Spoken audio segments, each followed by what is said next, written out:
At sa tampok na, anong kwentong ROTC mo?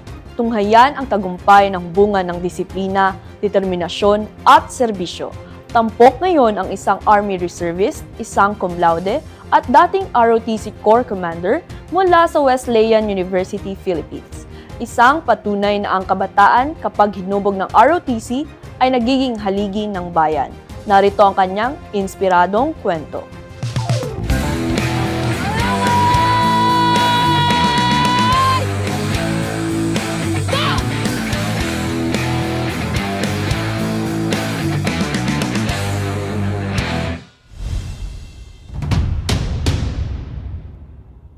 Magandang araw, pamilyang kaugnay. Sa segment natin ngayon, bida ang kwento ng inspirasyon. Mga salaysay na nagpapakita ng disiplina, determinasyon, at malinaw na layunin ang susi sa tagumpay. Ngayong araw, kilalanin natin ang isang Army Reservist mula sa Wesleyan University, Philippines na hinubog ng ROTC at ngayon tapat na naglilingkod sa bayan.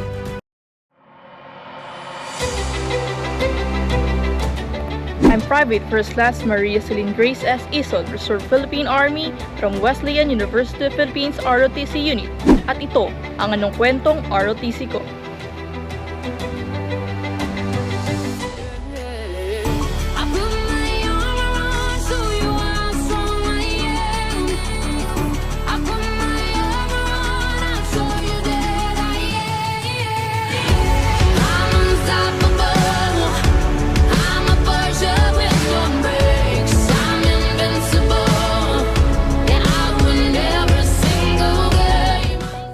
Ako po ay nakatira sa lungsod ng Cabanatuan, probinsya ng Nueva Ecija. So, nag-elementary po ako sa Jose P. Melencio Memorial Elementary School. Ang secondary education ko naman po or high school is tinake ko po sa Nueva Ecija High School. Graduate po ako doon with honors. Sa senior high school naman po, sa Nueva Ecija Senior High School din po, graduate naman po ako doon with high honors. Ang father ko po is si Ferdinand B. Ison. Siya po ay government employee at ang akin naman pong mother is si Norma S. Ison. Siya po ay isang dakilang housewife naman po. So, meron po akong 10 kapatid, 5 lalaki, 5 babae. Yung 3 po nasa Bureau of Fire Protection, which is nag-inspire din po sa akin to take this path po ng military or sa Tri-Bureau Agency po. Ang naging part po ng family ko throughout my journey, throughout my growth is sila po ang nagpo-provide ng financial support ko. Sabihin ko lang po na may sasalihan akong ganito, todo support po sila, lalo na po si mami at saka si daddy. Hindi po nila ako mapigilan sa mga gusto ko pong gawin, sa pagbabasketball po, sa pagjo-join po ng mga trainings. Lagi po sila nakasupport sa akin kahit kunwari po is ayaw po nila kunwari, pero todo support naman po sila sa pagbibigay at pagpo-provide sa akin ng support. So, kaya ako din po na-overcome or na-surpass yung mga challenges ko kasi nandyan po sila lagi. Yung mga sister, brother ko po na nagpo-provide din po sa akin pag nasa-short po ako sa financial. Very supportive po silang lahat dun sa journey ko. Kaya po nakakataba po ng puso dahil may pamilya po ako na mapagmahal na ganitong lagi nakasuporta. Napunta po ako dito sa Wesleyan University, Philippines dahil hindi po ako nakapasa sa entrance exam ng NUEST. So wala po akong choice kundi po mag-take po dito ng Bachelor of Science in Criminology. Pagpasok ko naman po ng ROTC, first year college, is naengganyo lang po ako ng mga kaibigan ko. Kinalaunan naman po is nabigay ko po yung buong loob ko sa ROTC, which is I'm being passionate sa mga ginagawa ko, sa mga natututunan ko is very helpful to me as future military officer yung gusto ko pong kapuntahan. So, during my ROTC days is nag-help po sa akin to build or to mold my leadership as a person. So, dito ko po natutunan yung mga dapat kong matutunan para sa sarili ko, kung hindi lang para sa mga na-handle ko na junior ko. So, throughout my cadetship po is mula aspirant ng COQC hanggang first class. Doon po ako nag-improve na ng nag-improve sa leadership ko. Hindi po ako nagstay lang doon sa mismong pinapuntahan ko during my first year. So kahit naman po yung iba, nakikita naman po yung growth ko as a person. Dahil din po sa ROTC is nag-grow ko yung physical capability ko po. Kaya po during my internship sa criminology, hindi na po ako nahihirapan sa physical ko. Kasi po nag-grow na po ako ng ROTC.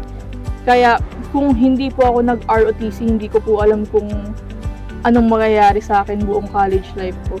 Dahil din po sa ROTC, nung last 2025, I was awarded as the most outstanding military student leader by the Wesleyan University Philippines. Hi, good day. I am Fatima Sali from Wesleyan University Philippines, Cushman campus. I am here with you today to share some of my journey with Ms. Maria Celine Grace S. Ison for Kwentong ROTC. Ms. Ison is formerly my student here at Wesleyan University Philippines in a College of Criminology, and she finished her bachelor's degree last year, 2025, and she completed also her advanced ROTC in year 2024. Ms. Ison is a consistent Dean's Lister, a cum laude graduate, and a recognized leader who earned multiple distinctions such as Military Commendation Medal, Leadership Award, Most Outstanding Military Leader, and she served as a Corps Commander at Wesleyan ROTC unit. Ms. Ison is also a student athlete, and she is a finalist for an Outstanding Criminology Student in PICAP Region 3. Bilang kanyang professor, at the same time her ROTC coordinator during her cadetship here at Wesleyan. Personal kong nasaksihan ang kanyang journey sa ROTC sa Wesleyan. Makikita mo talaga ang kanyang disiplina, yung talino niya, yung kanyang dedication, hindi lang sa academic, at the same time ay sa serbisyo niya sa pagtupad ng tungkulin bilang isang cadet leader. Isa siyang inspirasyon at patunay na ang ROTC ay humuhubog ng mahusay na estudyante at tunay na leader na magagamit ng ating bansa. Yung attributes ko din po na nakuha sa ROTC is nag-help din po sa akin para maging finalist ng Outstanding Criminology Student in Region 3. And I'm also a student athlete when I was in college. So I'm a part of the basketball women varsity po. And I'm a consistent Dean's Lister po nung college life ko. I graduated cum laude with my degree of Bachelor of Science in Criminology. Nung college life ko po is time management lang po talaga ang ginawa ko. Yung mga challenges ko po na kinaharap, na-overcome ko naman po through nagsaserve po ako as first class ng unit po namin.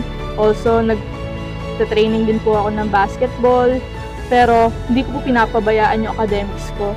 Consistent pa rin po ako as the Dean's Lister. So, nabalance ko naman po yung tatlo, and napagtagumpayan ko naman po lahat nung pinapasukan ko.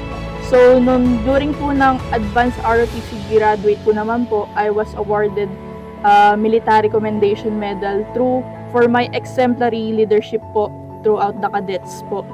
Ang masasabi ko naman po sa kabataan ngayon is take nyo yung challenge to be an ROTC cadet. Kasi dito nyo mararanasan yung mga hindi nyo pa nararanasan throughout your life. Example na lang, yung mga drills natin, yung pag-build ng camaraderie sa ibang basic cadet, which is nagke-create ng harmony or companionship sa isa't isa. So, makakakilala ka ng taga-ibang course na hindi mo pa nakakasalamuha. Nagke-create ng friendship na yun, parang ba nag-e-empower sa inyo para pumasok every Saturday para sa training day. So, hindi lang kayo pinag-feel dito, may academics din tayo dito, which is may basic life support, may not tying, may map reading, may weapons, meron ding comprehensive na pwede nyong mapag-interesan aralin. So, very interesting yung mga subjects dito sa ROTC. So, huwag kayong mangamba na mag-join ng ROTC kasi mabibuild din dito yung leadership nyo, yung mga skills na hindi nyo matututunan sa mga pinili nyong course.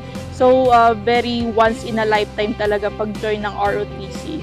So, para sa mga kabataan is huwag kayong matakot sumubok sa mga bagay na dapat nating or sa mga bagay na pwede nating subukan or magusto nating magawa sa buhay natin. Ano? So, join the ROTC Challenge. I'm a virgin with no brakes. I'm invincible. Yeah, I win every single game. I'm so powerful.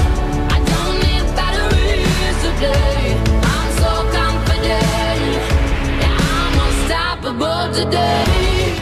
Muli nating nakita, ang ROTC ay hindi lamang programa sa paaralan. Ito ay sandata sa tunay na laban ng buhay. Nagbubunga ng disiplina at malasakit sa bayan. Patuloy tayong magsilbi, mangarap, magtagumpay para sa Diyos, bayan, sambayanan. Muli, ako si PFC Sherwin Solis at ito ang Anong Kwentong ROTC Mo?